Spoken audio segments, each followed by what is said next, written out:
few weeks ago I did a modern mass and lots of you hadn't seen that style of arranging before, so stick with me because I'm going to show you how to do another one.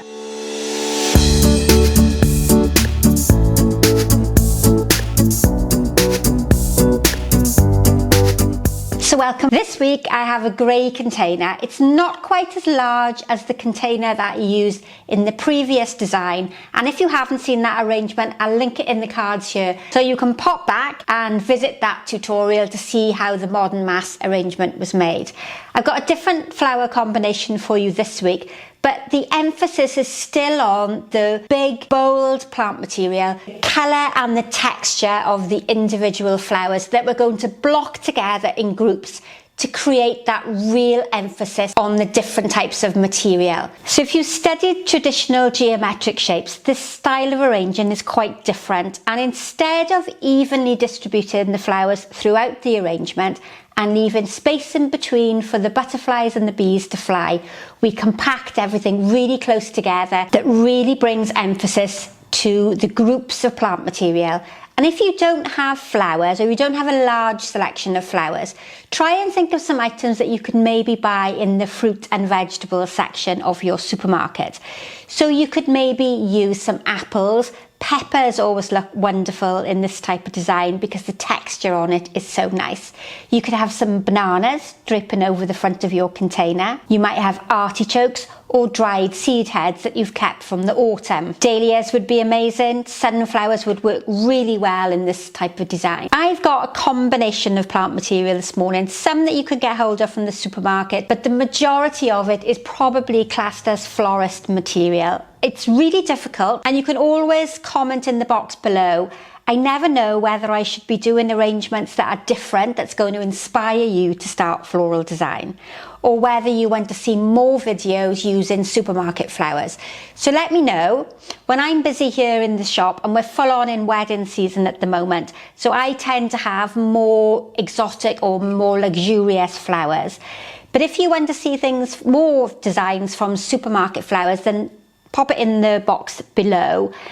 And let me know what flowers you have available to you, what season you're in, and then maybe I can look for flowers that will replicate what you're seeing in the country or the area that you're currently in. Okay, let's start.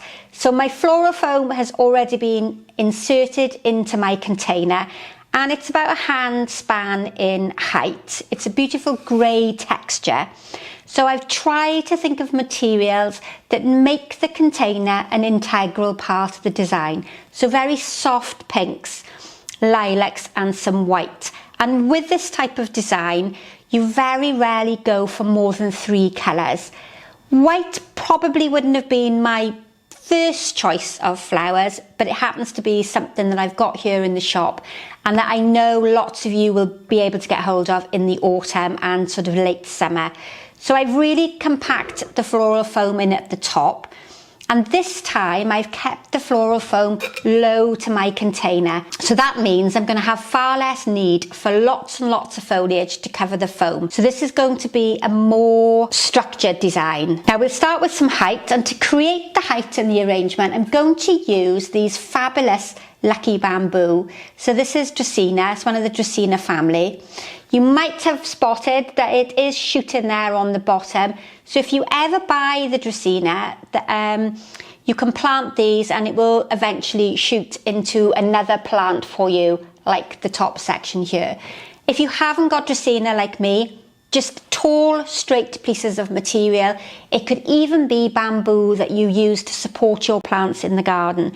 So something straight and tall, a twig, a branch, dogwood, a straight piece of hazel. For this design, I'm going to go vertical. When we looked at it before, we went sort of horizontal, diagonal. I think I made that shape up as we went along.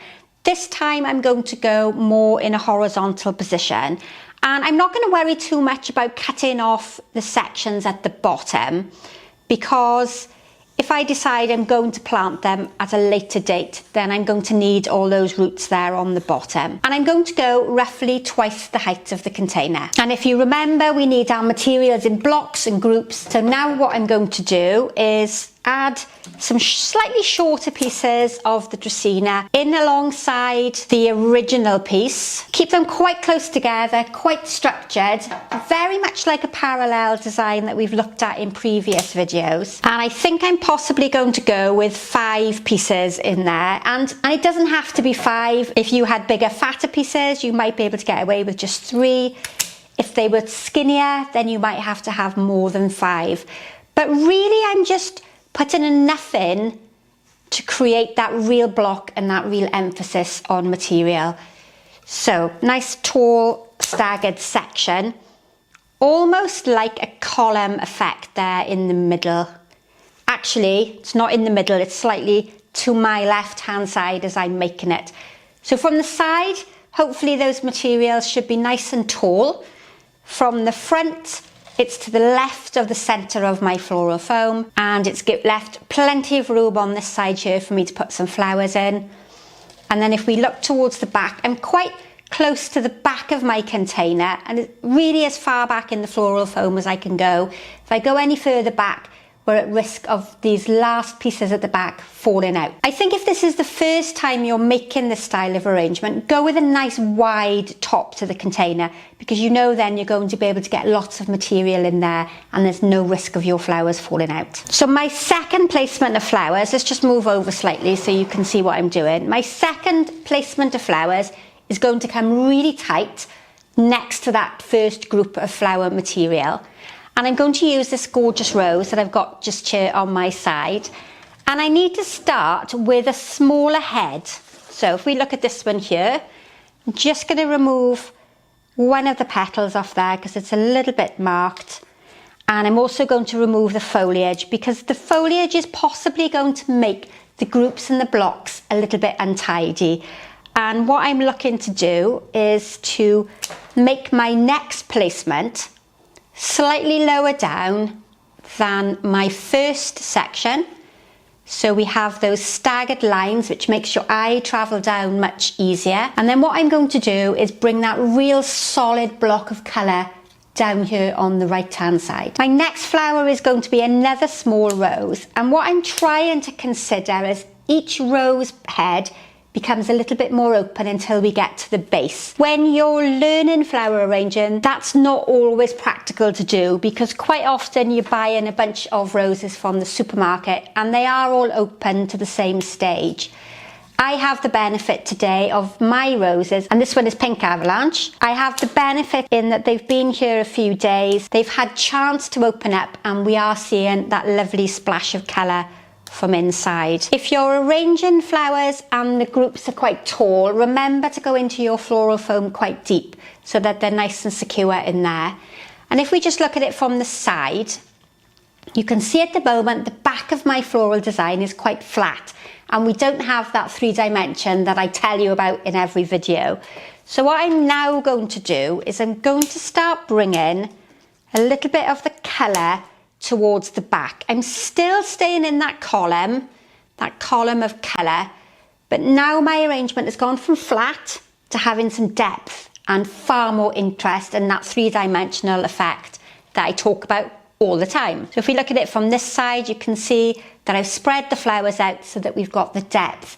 But what you don't want to do in this type of arrangement is mix the flower heads and the colours and the style of the flowers.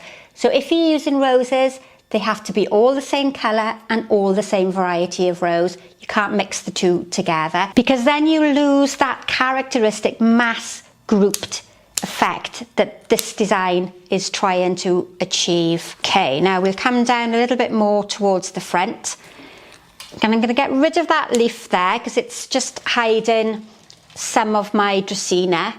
And what you will clearly see is that my rose section isn't coming down in front of my Draceana. I'm not blocking the Draceana in any way. So these lovely tall lines at the back aren't being hidden by my group of roses on the opposite side. We need to make that really clear.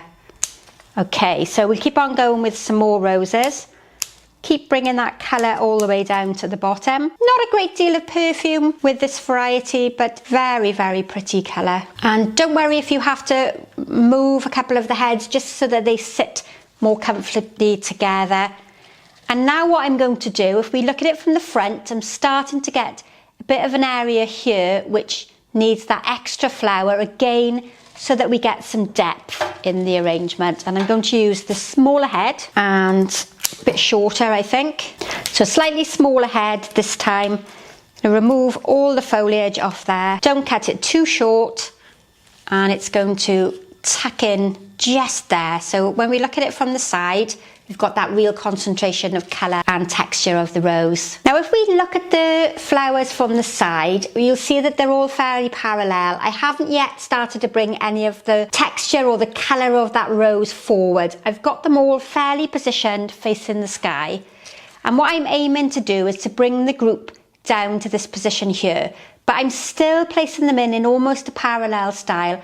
I'm not tilting them too far forward, because that tends to make the design a little bit more traditional. Okay, nice. So remember your principles and elements of design. Even though this isn't a traditional flower arrangement, the focal point is still towards the bottom of the arrangement. So I'm looking to use the bigger of the rose heads towards the bottom, and that will create rhythm. It'll make your eye travel very naturally down from the top to the bottom and creates rhythm and repetition that we talk about often. Okay, so if I turn it round now, you can clearly see I need a rose here and I need a rose here in the front, and then we'll have that quite severe block of colour on that right hand side. Right, so let's see how we're going to come along with this section. One rose in there, and then we're going to bring that either final rose or last but one. We'll see how it comes along into the section there at the front. Right, now I think for the moment I'm just going to have that one rose here,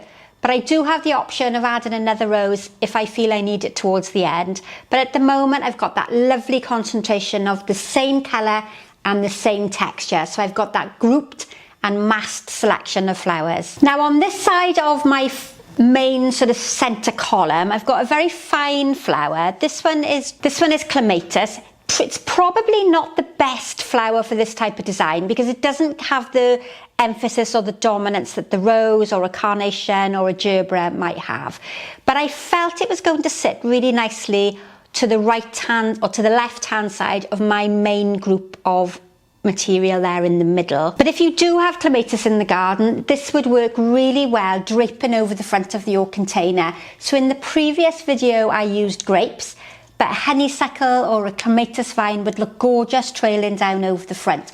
As long as it's massed together and you've got lots of it, it's going to work really well. Now I have 3 stems, and again I'm going to look for the smaller head just to come up alongside my green Draceana. I'm not going to cover the Draceana, I'm going to bring it at the side, and I think I might only use 2 pieces because I don't want to make it too traditional and spoil that impact that I've created with the roses on the opposite side. But I just felt we were going to need some colour against the quite harsh green in the middle. So what do we think? So that I think has worked quite well. Now we need to fill in this front section here, and what I have for that is a wonderful white hydrangea, and this was the flower that I said I was probably the least keen on. I would have preferred the hydrangea to maybe have been a pink colour. It loses that more modern structure that we're trying to create. Now these hydrangeas are a bit small, and it's only because they're the offcuts of the large hydrangea heads. Now hydrangeas are really thirsty flowers, so they're going to really benefit from being low and close to the floral foam because it means they have easy access to the water. So that's my hydrangeas. I've got 1 or 2 smaller bits which I'm going to tuck in at the side. Now if you've dried flowers during the winter and you've got dried hydrangea heads, you might have sedum in the garden if it's autumn time where you are, they would work really well in this type of design. And I often say it in tutorials, to get a good floral design that follows a specific style really only needs you to have the right flower material. If you're trying to make this design and you've got spray carnations or spray roses, tulips, daffodils, you're not going to get the effect that we're trying to create. So try and choose your flower content wisely. And if you've got informal flowers in the garden that are soft and they're sprays and there's lots of them, go for a design that's much more informal. If you want something that's like this, you've got to have those flowers that you can group and block together. Now I have decided that I'm going to add in that extra clematis, because what has happened, because the hydrangeas are very flat, I've almost got a section here. If we look at it from the side, I've almost got a section here which is quite flat and doesn't have that three-dimensional look. So I'm going to use the extra piece of clematis, but bring it forward a little bit so that I'm filling in that gap there. So hopefully now the design there in the middle doesn't become quite so flat. What I could also have done is maybe had another flower in a pink colour, maybe a carnation or a gerbera, and I could have brought another line down the front. But for today, I'm using the materials that I have here in the studio. Now we have this gorgeous sort of lilac colour from the clematis on the left hand side. So now what I'm going to do is introduce some lilac. And if you're in the UK, we've got Syringa or lilac currently in the gardens. A beautiful woody stemmed foliage, and this is going to work really lovely grouped together underneath my roses on the right hand side. Okay, so we'll get it back to where the front is, and I'm going to pop that lilac there in the front. So this is a different plant to buddleia. If you're in the UK and not quite sure about your different plants, this is the Syringa, quite a hardy shrub, and I've grouped the colour together on that side there, which brings the purple from one side to the other. Now if you've got Syringa or the lilac in your garden, it's a very woody plant material, so you need to cut it at least 24 hours in advance, stand it in a deep bucket of water somewhere cool and dark for it to be able to rejuvenate itself after it's been cut from the main plant.